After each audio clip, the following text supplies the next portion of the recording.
Dernier atelier avec Michel Lusseau, comment assurer une bonne adéquation entre juridiction, contentieux et territoire.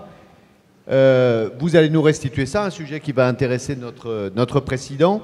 Alors cet atelier semble avoir bien montré que réfléchir aux juridictions du XXIe siècle pousse inévitablement à envisager des problèmes très délicats et à suggérer des évolutions plus redoutables.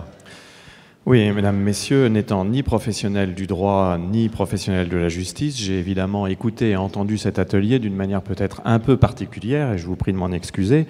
En fait, pour moi, cet atelier a été tourné autour de la question de la réorganisation des espaces et des temps de l'institution judiciaire.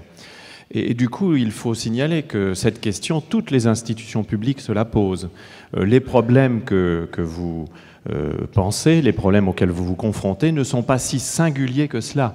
Nous trouverions des choses très équivalentes dans le domaine de la santé, de l'enseignement supérieur, de la culture, bref, auprès de toutes les institutions qui sont chargées d'opérer et d'administrer des biens publics.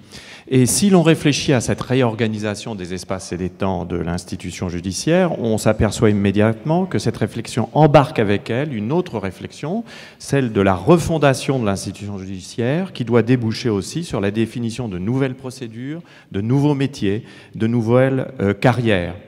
Comme toutes les institutions publiques, la justice est confrontée en fait à trois évolutions majeures qui ont été évoquées dans ces trois sous-ateliers. D'abord, le bouleversement des espaces sociaux et des modes de vie. Il faut le rappeler, l'urbanisation généralisée de la société française brouille les cartes et rend peu pertinent a priori les cadres anciens de l'administration publique.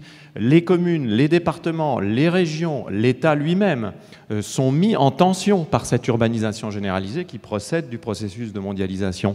De cette tension, certaines institutions, certaines administrations publiques ou certains cadres ressortent pulvérisés. C'est le cas du département en particulier.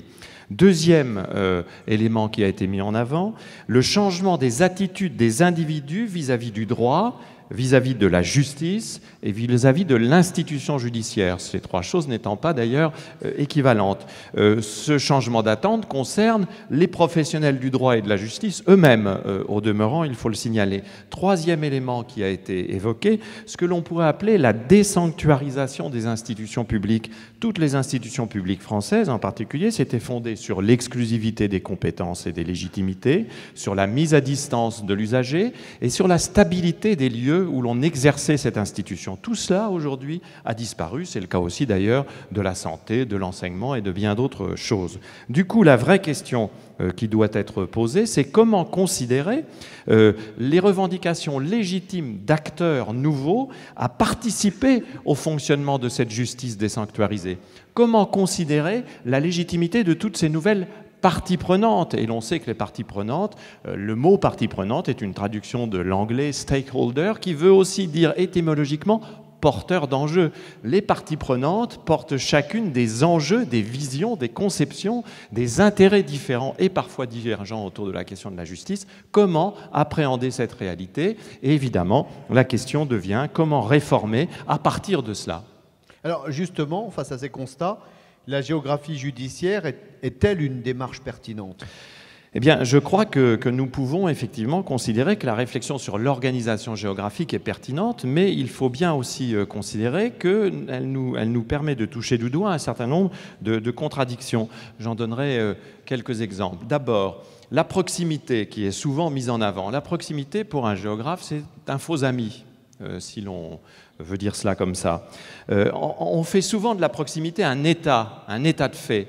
En réalité, je crois que Pierre Rosanvallon l'a dit hier, la proximité, c'est plutôt une disposition, c'est plutôt un processus permanent qui vise à assumer et à assurer le meilleur contact possible entre un service et un individu ou des groupes d'individus qui sont demandeurs de ces services. Du coup, pour un géographe, répondre à cette question de la proximité n'est pas envisageable à partir de la définition a priori d'une échelle pertinente ou d'un cadre territorial pertinent.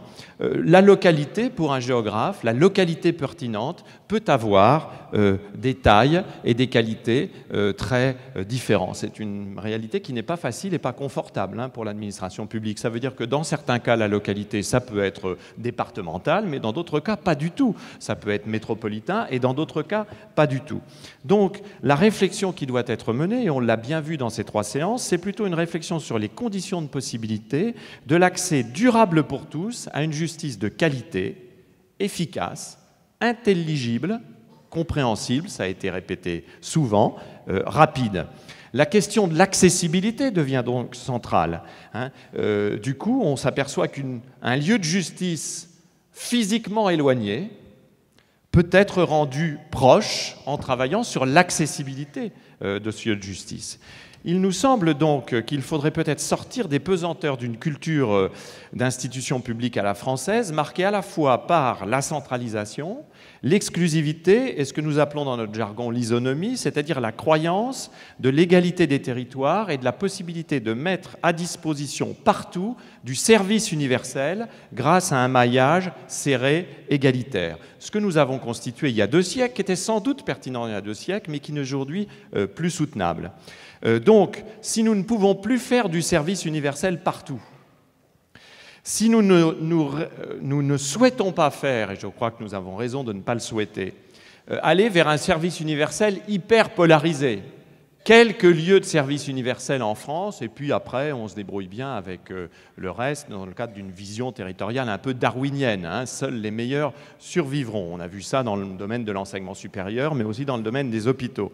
Si nous voulons refuser ces 2 termes d'une alternative qui n'en est pas une, il faut admettre que nous devons progresser vers un service dont l'universalité résulte d'un fonctionnement en réseau distribué et partagé.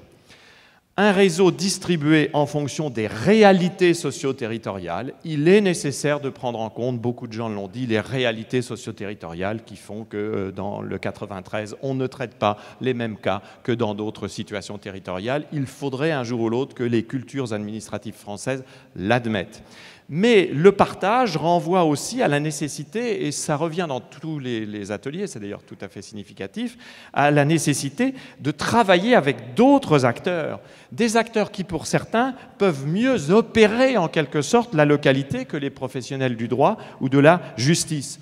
Donc, souvent dans ces ateliers ont été posées des questions autour de la possibilité de créer des sortes de plateaux pluridisciplinaires, régulés éventuellement par l'autorité judiciaire, des plateaux pluridisciplinaires qui pourraient traiter un certain nombre de cas.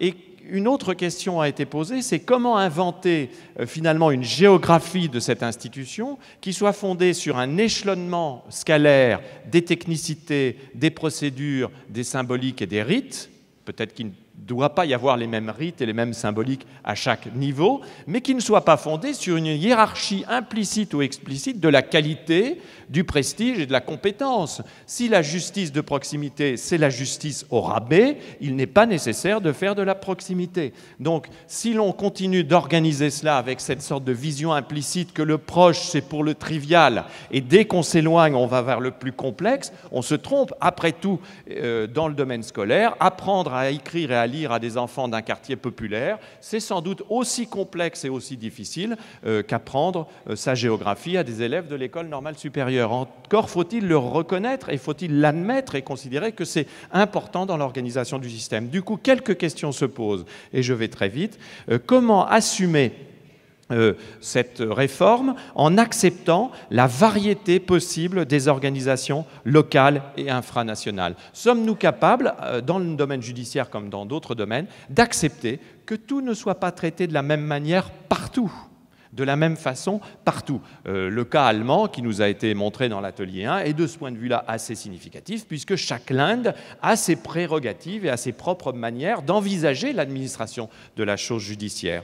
Comment, deuxième question, assurer les conséquences de telles évolutions en matière de financement et en matière de gestion des ressources pour l'institution judiciaire? Et se posent immédiatement des questions assez redoutables que la santé et, encore une fois, l'enseignement supérieur ont eu à se poser.